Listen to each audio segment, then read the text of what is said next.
Hello students, government college Karauli से physics department से BSc second year में कोटा यूनिवर्सिटी का सिलेबस पहला पेपर है थर्मोडायनेमिक्स एंड स्टैटिस्टिकल मैकेनिक्स, ऊष्मागतिकी का है ये। दूसरा paper electronics and circuit analysis, electronics का परिपथ विश्लेषण का है। और तीसरा paper, third paper, relativity and mathematical physics. इस प्रकार से ये कोटा यूनिवर्सिटी के कुल 3 पेपर हैं फिजिक्स के। इनमें जैसा हम जानते हैं कि किसी बिंदु की स्थिति का निर्धारण, to determine the position of a point we use Cartesian coordinate system, that is कार्तीय निर्देशांक पद्धति, और उसके निर्देशांक होते हैं X Y Z. These are the 3 axis, that is O X axis, O Y axis and O Z axis, and it is the position vector R. The position vector R is represented as vector R is equal to x I cap plus y j cap plus z k cap. It may be written as vector R x y z. So these are the values. How we can get the position of a particular point? Not only Cartesian system, there are any other systems like as cylindrical system, spherical system, etc. That is Cartesian system. Second one, cylindrical system,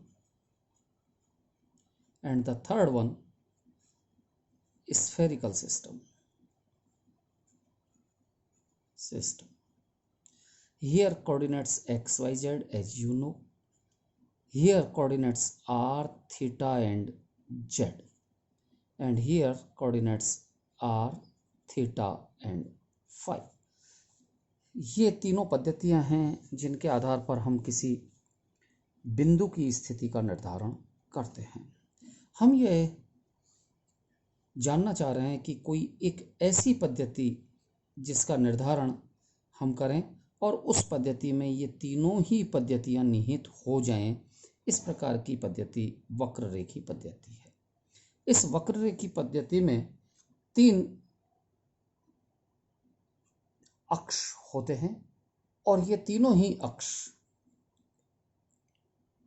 वक्राकार होते हैं। ये तीनों ही अक्ष वक्राकार इस प्रकार से हो सकते हैं। पहला अक्ष O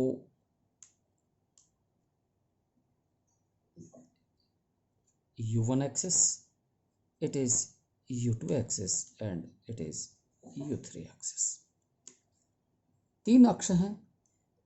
जिस प्रकार से यहाँ 3 परस्पर लंबवत तल होते हैं कार्तीय सिस्टम में, इसी प्रकार से यहाँ पर भी 3 वक्रीय तल होते हैं। एक ये वाला तल जो U1 और U2 के बीच में, इन दोनों के बीच का तल है।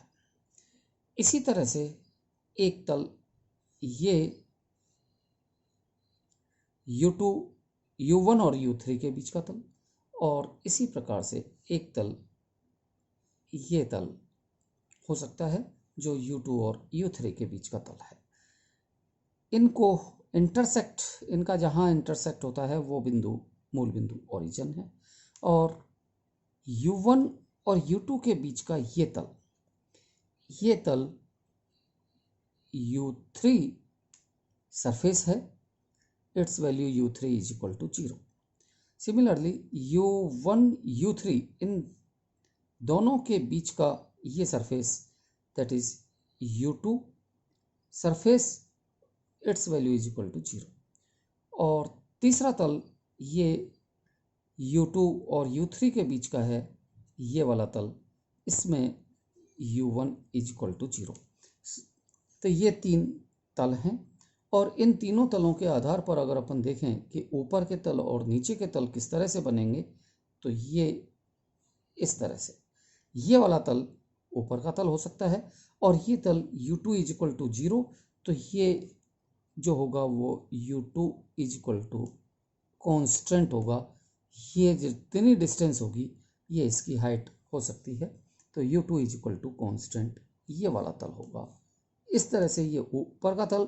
सिमिलरली अब इसमें ये सारे के सारे तल शो हो जाएंगे कि एक तल ऊपर का तो इसके ही नीचे।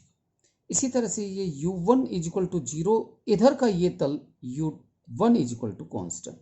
सिमिलरली नीचे का ये तल u3 इज इक्वल टू 0, तो इसके ऊपर का ये तल होगा ये u3 is equal to constant. So these are the 6 planes.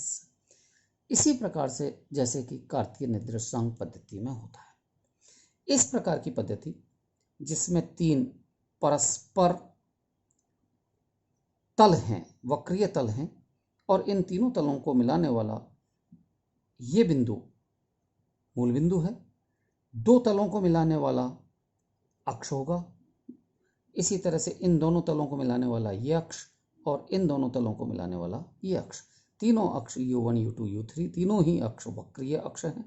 इस प्रकार की पद्धति का नाम वक्र रेखी निर्देशांक पद्धति कहलाता है। वक्र रेखी निर्देशांक पद्धति में किसी बिंदु की स्थिति का निर्धारण किस प्रकार से किया जाएगा, ये हम यहाँ पर देखते हैं।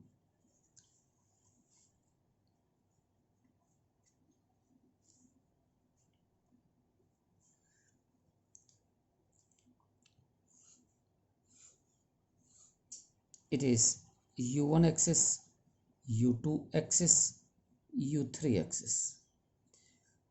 Here say P point having coordinates u1, u2, u3. यहाँ एक चीज़ और समझने की है कि अगर ये तीनों ही अक्ष एक दूसरे को परस्पर 90 डिग्री पर काटते हैं, तो इस प्रकार की पद्धति को हम ऑर्थोगोनल कर्वीलिनियर सिस्टम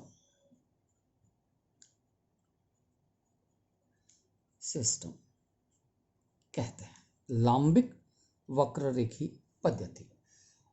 इसके स्थिति सदिश u1 एक्सिस का स्थिति सदिश position vector e1 cap, u2 का e2 कैप और u3 का e3 cap. These are the 3 position vectors of this orthogonal curvilinear system. In orthogonal curvilinear system, since the angle between these two axes is 90 degree, so e1 cap dot e2 cap, it will be 1 into 1 into cos 90 is equal to 0. Similarly, e2 dot e3 is equal to e3 dot e1 cap. These values will also equal to 0. And here e1 dot e1 cap is equal to 1.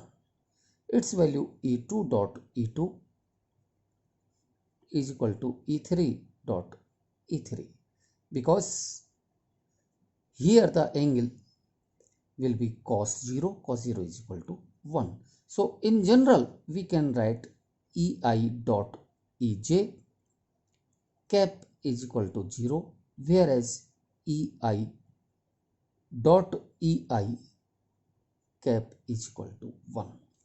In cross product case, E1 cap cross E2 cap, its value is equal to, according to the definition of cross product, A cross B is equal to AB sin theta n cap. Here theta is equal to 90 degree, so it will be 1 into sin 90 n cap direction. It will be sin 90 is equal to 1, so its perpendicular direction is E3 cap. Similarly, E2 cross E3 cap, it will equal to E1 cap, and E3 cross E1 cap, that becomes E2 cap. So in general, we can write EI cross EJ is equal to EK cap. It will be the properties for cross product of these unit vectors. So such type of the system, whereas there are the three curve type axes intersects perpendicular to each other, that is known as orthogonal curvilinear system. Okay, now few definitions, कुछ परिभाषाएं हैं, इनमें scale factor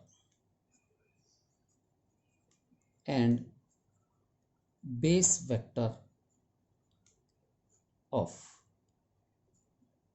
curvilinear system.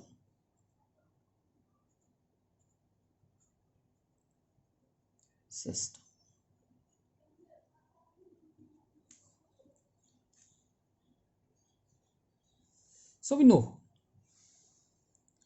scale factor, it is scale gunak, or base vector, that is Aadhar Satish.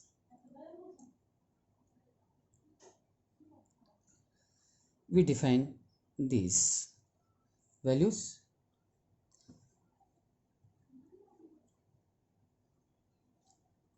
We define these values in next lecture. Okay, thank you.